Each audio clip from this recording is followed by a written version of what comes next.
Hi, everyone. Thank you guys so much for joining us on the Leaders Unfiltered podcast. I am your host, Angela Alberty. Very excited to be here wherever you're joining us from. Thank you. We started this passion project in the earlier part of the year, and it has grown considerably in terms of the average downloads and hits that we are getting with every single episode. We sincerely appreciate you guys joining us. And if you continue to like this content, make sure you like, share, and engage with the episodes that we are publishing every 2 weeks.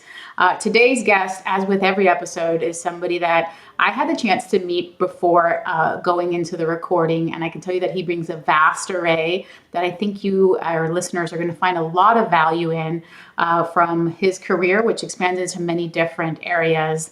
Joe Postiglione, thank you so much for joining us today. We're excited to go through all things business transformation, ideal customer profile, and some executive coaching, which I think really frames up in the ethos of what is your career and what has been your career.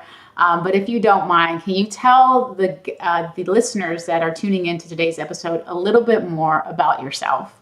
I'm happy to do so. So thank you, Angela, and it's good to be here with you and with your listeners. My career has been one that's very interesting to a lot of people and certainly was to me as well. So I've had a chance to essentially break my career into three parts. One, as a person that's working in a corporate space, various aspects of procurement and supply chain, up to and including being the chief procurement officer at the NBA. So it's been a really roller coaster ride in the domain of procurement and supply chain. And then I've had 15 years or so of experience on the management consulting side of the house with Pricewaterhouse and Deloitte, where I've learned the most invaluable skills of a management consultant, which I've always thought of procurement and supply chain as internal consultants to the business for various things that fall within that domain. And then the third piece is that I became an executive and life coach about 20 years ago, which now allows me to look at the proverbial sales table from having sold multi-million-dollar deals to negotiating multi-million-dollar deals, and then putting executive coaching and emotional intelligence over that to be able to affect the best possible outcome that's win-win for both sides of the table. This skill of coaching and executive and life coaching has transformed my life incredibly. So it's not just about business, but it's about me as a human being, being a seeker of truth, as I've always been, understanding what the various levels of listening are and how they can absolutely benefit a person from staying in the moment and being focused on where another person is and how to best address whatever conversation comes our way, right? Relationships, for business, whatever the case might be. So it's been cathartic and most liberating for me as well. That is pretty incredible. What a ride of a career. It's funny how sometimes your career just evolves and takes you into different areas. I'm sure you started off thinking you were going to be Big Four consultant for the remainder of your year, and you've just evolved from consulting, advising, to procurement, supply chain, to executive coaching. And when I think back on the subject matter that we're going to be talking about, in today's episode, some would consider very complex. What I think is absolutely approachable for the listeners in today's episode is that there's this human-centric quality that is aligned in so many different initiatives that we couple back on when it comes to transformation. And then the emotional intelligence that couples driving actual effective change. So I'm super excited to get into these areas. And I want to start off with the quick and dirty, maybe. Like in your expansive career, right? You have a rare kind of full spectrum view of what organizational dynamics looks like. What has been that one key insight, that pattern that you have consistently seen across your career that derails progress when companies are looking to implement positive change forward and they end up taking 5 steps back because of this one common characteristic that you can call out in your career? Mm-hmm.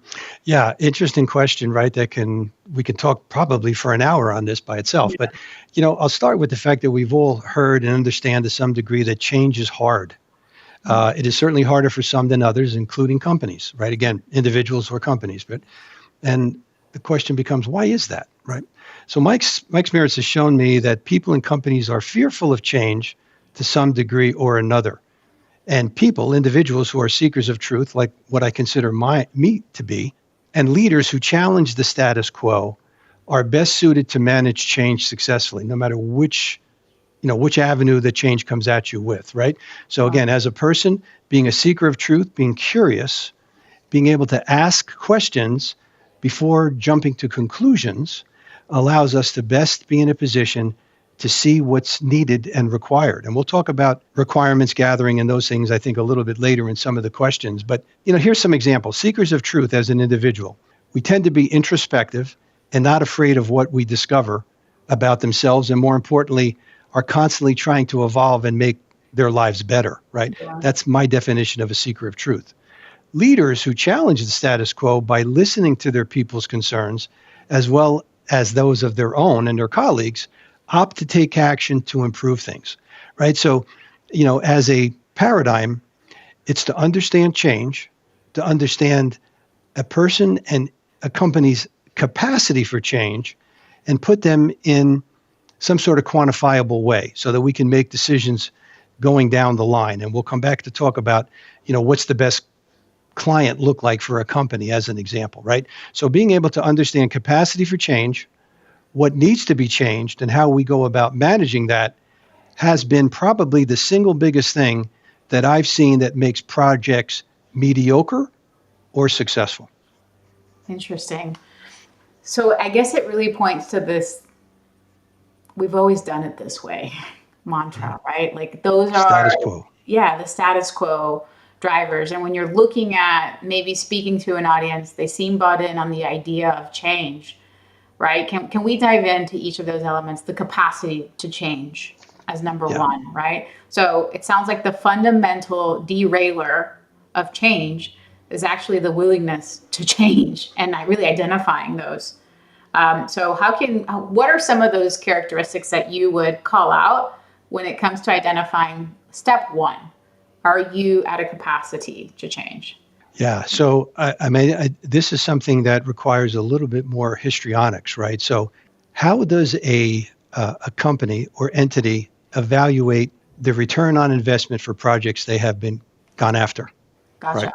Yeah. So, what were the objectives of the project? And it's not so much the quantifiable ones, the things that are dollars and cents oriented, but was there soft things that needed to change? How do we go about process change, which to me is the heart of everything, right? Mhm. So when you're looking at a process, have you been able to define it? That is to say, this is our current state. I mean, explicitly, the interdepartmental dependencies, so that cross-functional teams can look at this to say, yes, this is exactly how we do things today, without evaluating whether it's good, bad, or indifferent. Mm. So defining the current as-is environment, that's a critical first step. And then to have the same conversation with those cross-functional teams about, if we were to improve this process from being this big to being this big, taking out the duplicitous steps, where can we workflow automate it? How can we make things easier on us to become the to be environment, right? So as is current, to be is future, and then we're building a bridge to get there. Mm. That is in essence, what the consulting mentality brings to the table. So once we have that and interpreting the to be model, and as we're building that bridge, is our organization ready to make these changes? Mm. So are we trying to refine this to be model outside of our capacity for change in a comfortable way?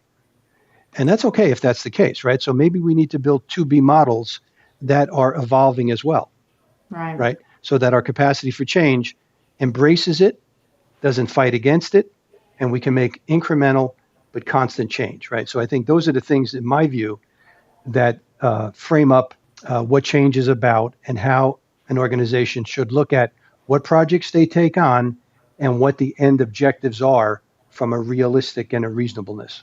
Yeah, I think it's worth it for me and maybe the listeners, some of the listeners can relate to this, but just pause and reflect for a moment because I feel so immensely grateful that since the start of our podcast, the people that I've had the opportunity to interview are somehow directly intertwined with an aspect of my professional and or business life, or what we're looking to achieve. So Mhm. when you go through your example of defining the existing state, looking at the to be state, those are things that I'm directly relative to right now. And what are some of the leaders that have been more successful in implementing this? And it sounds like without a shadow of a doubt, it's the ones that want to challenge the status quo. It's the ones that have this yearning to want to improve at every single fiber and an opportunity that they can.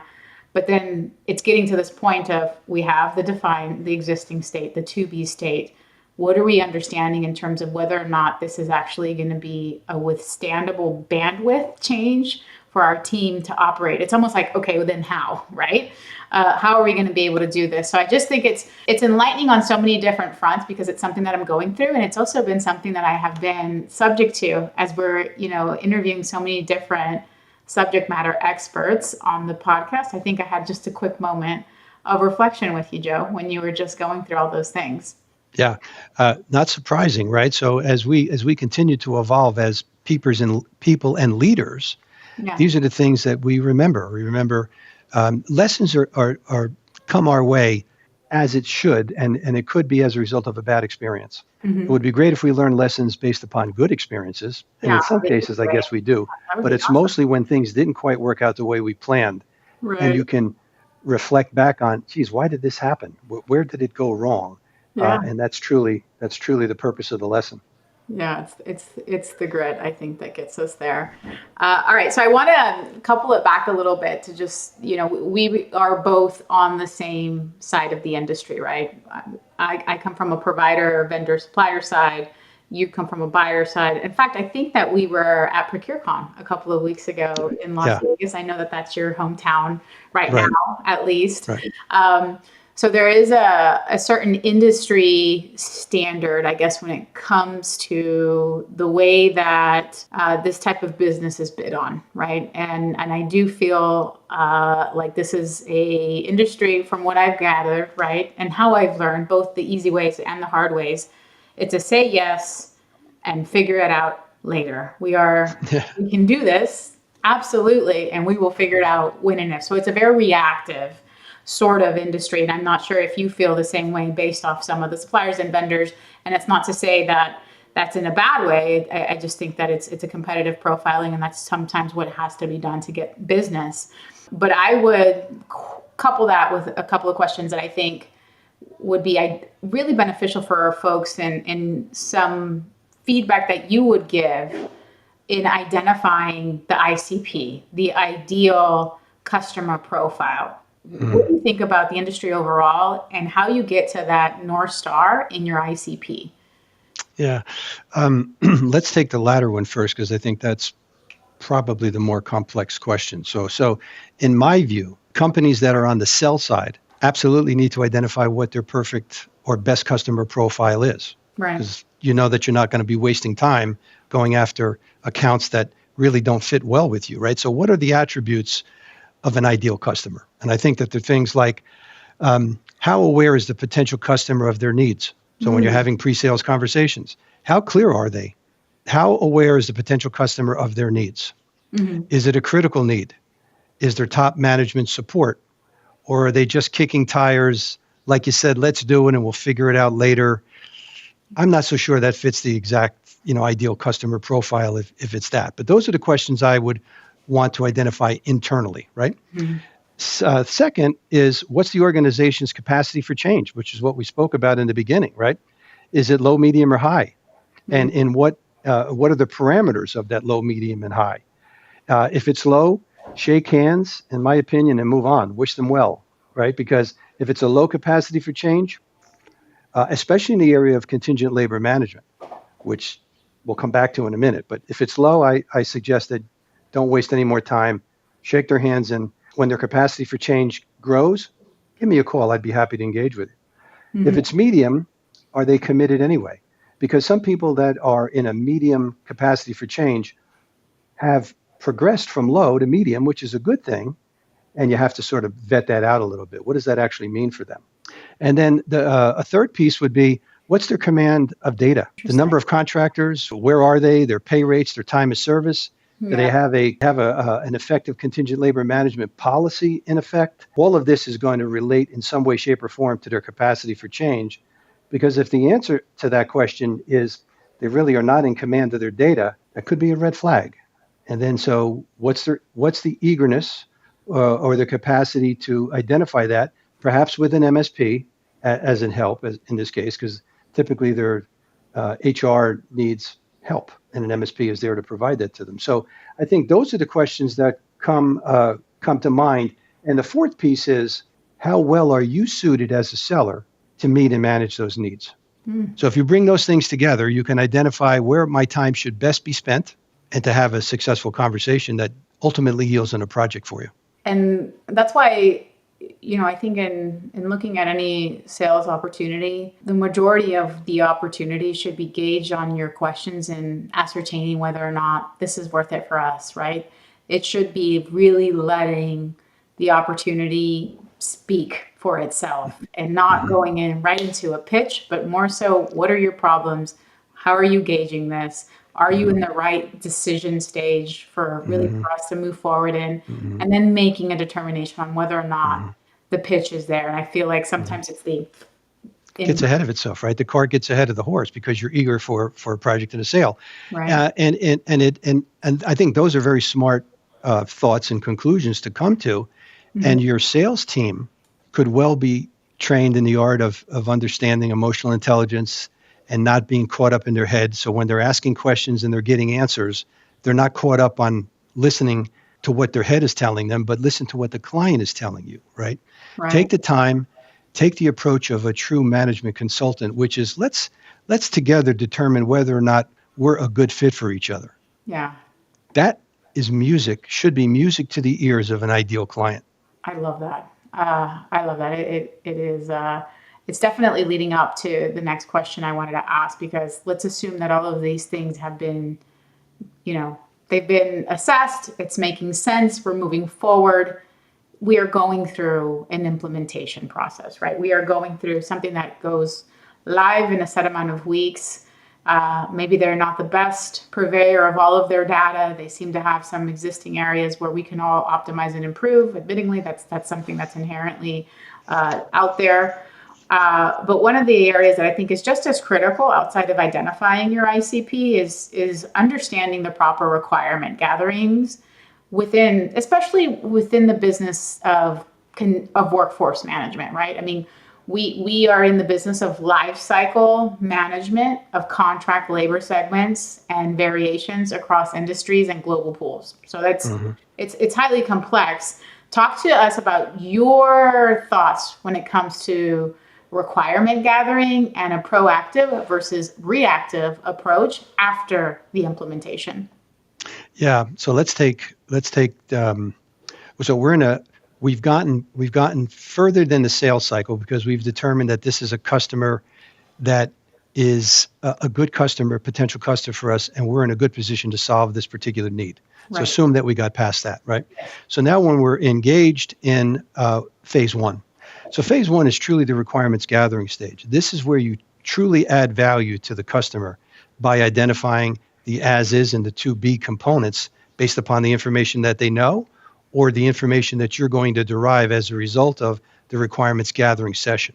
So what happens in these things? Well, it's a key question for any company that pitches services, right? The mastery and the art of requirements gathering, because I really believe it's that, has three basically components to it. So the first is always the discovery and the design. This is the cross-functional teams that I talked about before, Mm-hmm. where we're either validating the as-is environment or we're creating it, we're defining it. Mm-hmm. So this is a value add service, which, by the way, I think has a monetary value to it. So if you think about this from a creative selling perspective, you're going to go through, and if the prospective company doesn't truly have the requirements gathered, you're going to take them through an exercise that is worth something. And they're going to get a deliverable on the back end of this that's worth something, right? So there's value add to this. By getting them to put some skin in the game, and by you developing and articulating this, facilitating this discussion, you're adding value right from the get-go, right? So discovery and design, which is the cross-functional team creating the current as-is environment and beginning to discuss what a new environment could look like, right? So that's phase one. So after, again, during that as-is environment, you're eliminating redundancies and inefficiencies.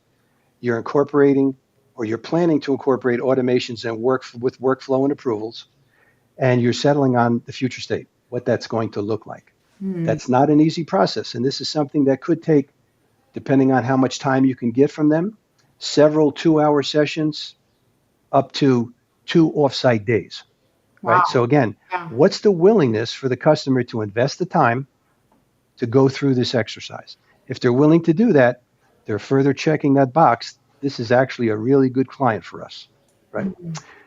So then, armed with the requirements, if you are on the buying side as opposed to the selling side, these are things that you could go through, and then you'd be armed to go to the market to find out who the best solution provider could be for you. If you're not going to the market from a selling perspective, you decide that I'm going to engage with you, Angela, to do this. I now am in a position to be a joint partner to developing my requirements. And these requirements need to be supported by upper management. They need to be part of the statement of work that you would define for phase two, when we're actually starting to build a program. Mm. It's like glue. Mhm. People are coming together in a very sequential and logical basis, and there's value being added, and the client is going like this because that's what you want. You don't want this, you want this, right? Yeah. And so it's a gradual process that does that. And well, let me pause at that point and see if that was clear and what other questions you might have. No, I think it makes a lot of sense. My mind immediately goes into in these opportunities, just the opportunity to showcase, the value in this pre-work and properly assessing the requirement gatherings, getting the tools and the team composition. It's a light bulb moment that went off for me because it requires a certain level of commitment on the other party's side to Mm-hmm. ensure the vital success of this launch. And I think Mm-hmm. that in and of itself, it goes back right to the ICP, right? Mm-hmm. Are you really getting the buy-in and that commitment to make this right so that the requirements can be gathered? And then I guess the other part is, what if it's not like that, right? What if it's in a situation where it's just you're setting up as a standard supplier, right? It is what it is. These are the processes. This is what we go through under a certain, markup range. And then we get into assessing and wanting to align this towards a strategic partnership. There seems to be a need. And we hear about this all the time. I think it's called sal creep, like where the deliverables aren't really meeting the contractual expectations or they're exceeding them. Like what advice would you give to the listeners out there when they're confronting a situation where they're looking at their requirements and they're maybe needing to understand that there could be additional deliverables or requirements that are well over what was initially anticipated for this Mm. type of project? Interesting question, and this is the typical upsell, opportunity that you might want, right, Yeah. as a seller. And by going through the process that we just discussed, it's been my experience that the customer is more likely to come to you and say, I have this other itch that I'm not able to scratch right now. What are your thoughts on how to do that? And so now they're coming to you because they've got trust and faith in the process that you've taken them through, and you might well have another upsell, opportunity. The flip side to that is if your requirements gathering wasn't as complete as maybe it could have been, then something like that could result. And for you to be able to stay on your feet and manage that, it becomes a change order opportunity to say, look, in our discovery sessions, we hadn't really touched that, but it's an interesting point. And if you'd like to look into that a little bit further, let's have a larger discussion about it. Again, turning a oops into a upsell opportunity. Upsell. I love that. Yeah, it's where you start to sniff out scope creep, right? Like, hey, we've got some overarching areas. Let's reassess, potentially change order. That I love that. And I love the upsell that's tied to all of that. Changing the dynamic a little bit, and let's just say we're on the other side here of the team dynamics. Maybe the team dynamics that the sales team is servicing as a potential client, or that client themselves, right? When it comes to successful transformation with a partner or for an internal initiative, this may stem from the earlier part of the podcast and like, what is that one drawback when it comes to progress being derailed? Is there something that you can give us when it comes to team dynamics or culture that can prevent successful transformation, either by way of a vendor or client proposition or by an internal initiative? What are those cultural or team dynamic inhibitors that don't allow for transformation? Mm. Interesting question. Again, another one that could go down many, many different Yeah. sides of the coin here, We need right? another podcast for it. You might, but I Yes. think maybe we can try to address it in the following way, right? So some of this is a bit repetitive to what we discussed, but I see it as if the organization's capacity for change is low, leaders must acknowledge this to be a blocker to the solution and decide if it's the right time to seek the solution. If we're past that, right? If we've already made a decision that we're going to go down this road, what are the other kinds of things that could come in the way that could get in the way, right? So again, if you decided to go forward with a capacity for change of a low or medium, then you should anticipate and expect that there's going to be a bunch of bumps in the road that you're going to encounter. And how would I address it? I would address it by coming back to the as is and the to be discussion. And if the to be discussion tends to be more than what they thought, then you need to take a time out and go back and develop a new to be environment that's more in line with what became out of line, right? Down the road.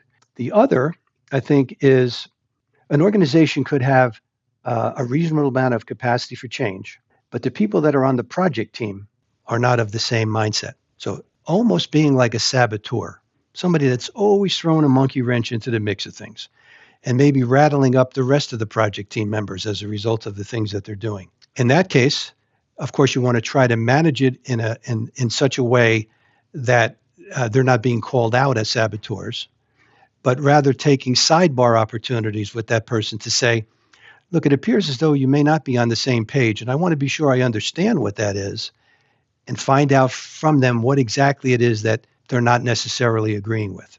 After you've done that, and you have a conversation with the account owner to say, look, we've had some interesting conversations with one or two people, and I have to be honest, I don't think that their needs are going to be met here, and they may not be the best team members on this project team.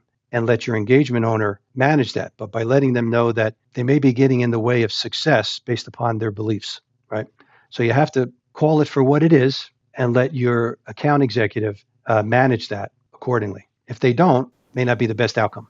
Oh yeah, no. I mean, I think there's most people that are tuning in or have had any realm of within their professional career can probably draw back on an example of a potential the implicit impact of a saboteur. I want to double down on the first part of your question. Selfishly, maybe assuming right there's a to be state, it's decided upon. We're gung ho. We're going with it, right? What and also understanding that I guess the acceptance to change is low, right? You mentioned that we're going to face speed bumps down the line when this happens, which is why the recommendation is to readjust your to be state. But Mm-hmm. for a warning, for folks out there, what are some of those speed bumps that are typical when implementing accelerated change paths that we're not quite ready for yet? So there's three things that are part of the paradigm that I use that's related to executive coaching, which is to get clear, to get focused, and to get results. So if we went through a requirements gathering exercise, theoretically, we've gotten clear. Here's where we are, here's where we want to be. If we then focus now on get focused, which means we're now engaged in implementing the plan we just previously agreed to. If we find that as a result of that focus, that we're not now getting the results that we had expected, one of two things is not right. The getting clear is not as clear as you thought. And the getting focused is being derailed because I might have people that aren't in agreement, the capacity for change is too much for them, or they're just not engaged enough to drive the results that we want. So if you look at this thing holistically, getting clear is the requirements gathering phase, which is critical. Getting focused is the next critical step where we're now actually beginning the implementation. And what's not working during that get focused timeframe? People aren't doing what they're supposed to do. There's not enough resources. I mean, you could probably write a list of things that could potentially get pre-burnout, whatever it no might be, right? engagement, no Hmm. participation, kind of Right, just getting through it. Interesting, right. which is going to impact the get results at the end of the day. 100%. 100%. So if you follow the paradigm of getting clear, getting focused, driving results, if you're not getting the results you want, What are we doing? the two previous steps, one or both of those are not quite as clear as you thought. Go I back and love that. adjust those and have a restart. Get clear, get focused, get results. Get results. This is part of my book, by the way. I'm not sure Yeah. if you've had a chance to read it. I started it. I did start it for listeners out there. Joe sent me his book, and I started to take a crack at it. Why don't you tell the listeners about it?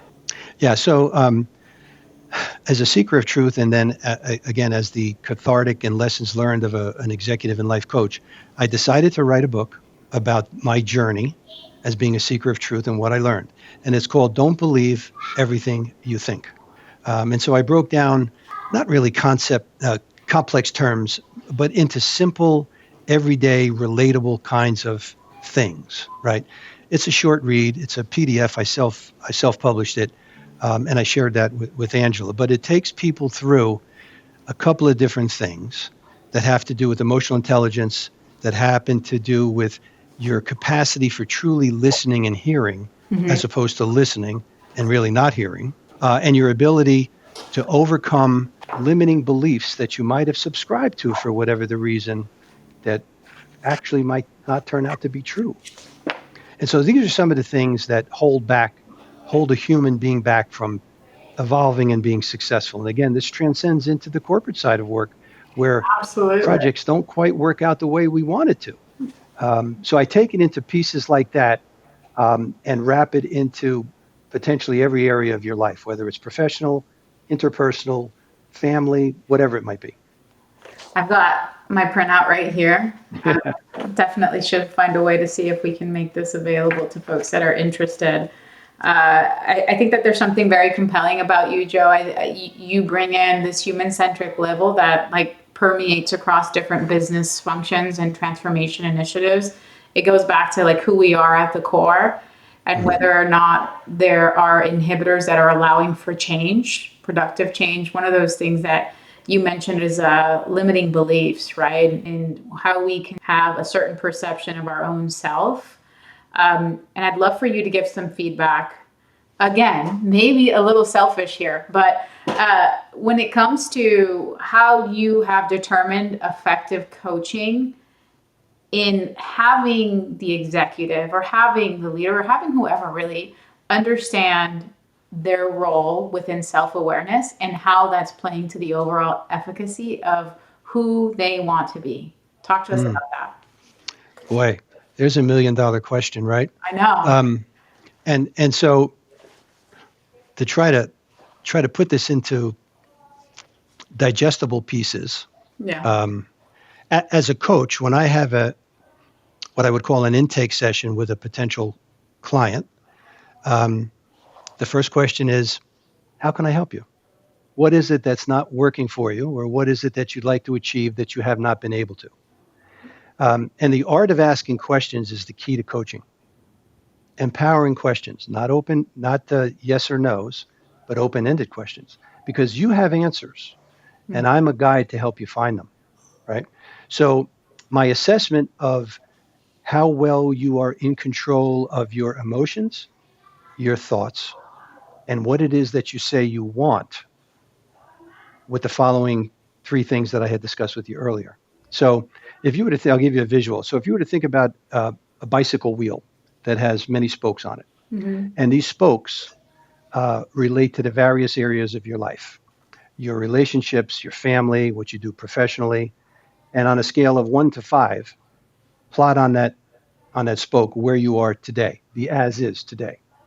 And let's say it's a 5, and it's a 4, and it's a 7. And when you connect the dots, you see that that wheel is not able to smoothly go down the road of life. It's haphazard, right? Because you're in different stages of your life. And so it's the same from an executive perspective. What are you trying to accomplish? What's not working for you? What is it that I can help you with, right? So you need to be specific. What is it? Because Yeah.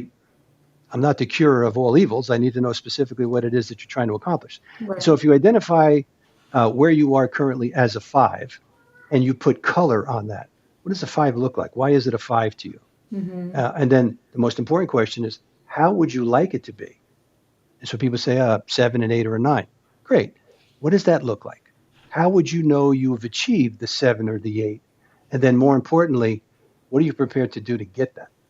Right. So that's the whole get clear piece that comes into play for me in every aspect of my leadership ability for my teams and the people that I interact with. And it's an amazingly easy conversation if the person is willing to have it. So if you're not introspective Yeah. and you're not willing to truly look at this, then coaching may not be the best solution for you. Goes back to that very core answer that you gave there at the beginning, introspective, openness to change and improve. Hmm. Everything comes back to that. What do you think? And maybe this is just like philosophical, Joe. What is that one setback that people don't want to change? Is it the self-limiting beliefs? Is it usually like the idea that they just see themselves in a certain light and can't be open to changing from that and improving? I mean, listen, I think it all boils down to if you don't perceive something to be broke, you're not inclined to fix it, I see. Yeah, I right? gotcha. Whereas if you have a very clear objective and you haven't been able to achieve it, you're a great candidate for coaching. And that's really the difference between therapy and coaching, right? So therapy tends to be backward looking to something that happened to you in your life that you really haven't transcended. And it keeps pulling you back, right? Right. That's a therapy kind of an environment. And so for me, when I'm having a conversation with someone that's interested in coaching, if I, in my determining, think that you are past oriented, you might be better suited to look for a therapist to get that particular success that you're looking for. And that's not to say in coaching you can't look backward for the lessons that were learned, right? Because you could. But if you're stuck in the past and you're really not ready to forward your action to something future oriented, coaching may not be the right approach for you. Interesting. I love that outlook in therapy versus coaching. Yeah, because it's different. It is different. It is different. But both somehow intertwine, right? I mean, there's certain therapy models where you want a future focused goal, but you can't get there if Mm-hmm. you don't relieve yourself of what Mm-hmm. has happened to you in your past. And to Mm-hmm. that same extent, you have a future focused goal, but you need to identify what has inhibited you from getting that. And maybe that's Mm-hmm. oriented to your past Yeah. as well. Okay, so we are at the tail end of this episode, and I've had a really good time speaking with you, Joe. We've had this common theme as we wrap up today's episode with one final question. And in the age, or what is not the age, I would say the dawn of AI, Yeah. right? And our good friend ChatGPT was what I've been using recently. I've had Copilot and Perplexity as well. But ChatGPT has a generated question for you that I want to give you as we wrap up today's show. And they might actually be on a new career path from consultant to supply chain to executive coach to maybe even auditor. Check this out. If you could audit one common organizational process across industries for inefficiencies or hidden risks, which would you choose and why? Yeah. Another interesting question that could go a million different ways. But essentially, process audits are critical tools that are used in many industries to evaluate efficiency, effectiveness, conformity, et cetera, et cetera.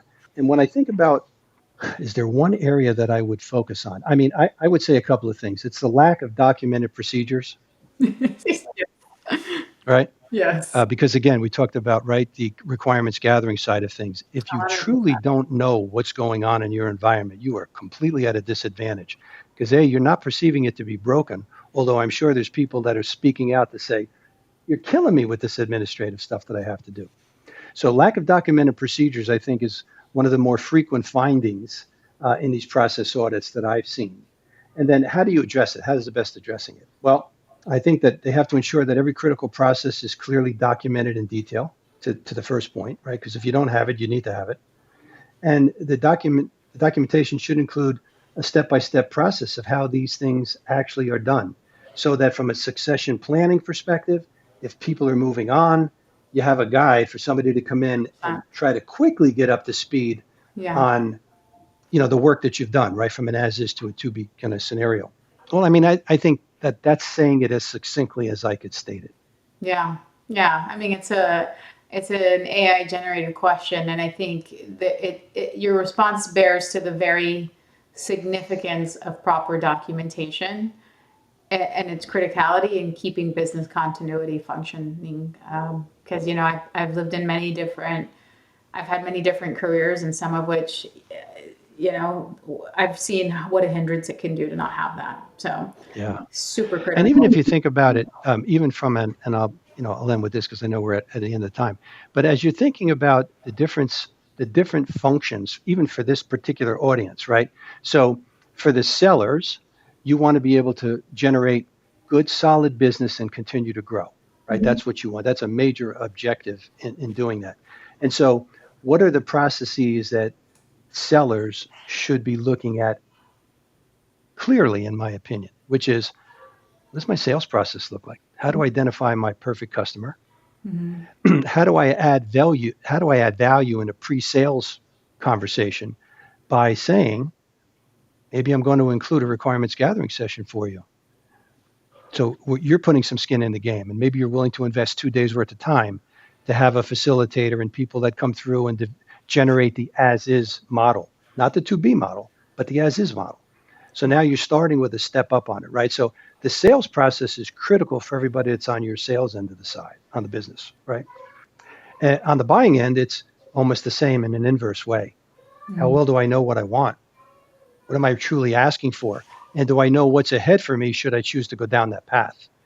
Those are the kinds of things that I think are going to be major benefits to the buying and the selling side. Oh, absolutely. It almost could be, if you even think about it, a competitive advantage, right? To go out, right, and you show your bragging rights on what you guys been able to do to that extent. 100% agree with that. Put some skin in the game in that pre-sales process, and you're going to wind up with a lot more customers that are happy. Boom. Love it. Love it. Joe, thank you so much for joining us. I have been riveted with just the conversation and how much I feel like I've been a sponge and just soaking up all these knowledge nuggets back and forth throughout the episode. So really want to thank you for joining us on the Leaders Unfiltered podcast. Also want to thank our listeners for tuning in. Once again, it's been awesome to have you guys show your signs of support by engaging and tuning into our episodes. So we appreciate you. And we also appreciate you, Joe, for being our guest on today's episodes of the Leaders Unfiltered podcast. You're very welcome, Angela. Thanks for having me, and best of luck to your listeners. And I'm sure our roads are going to cross again. Absolutely. I have no doubt. I will find you. Thanks, everyone.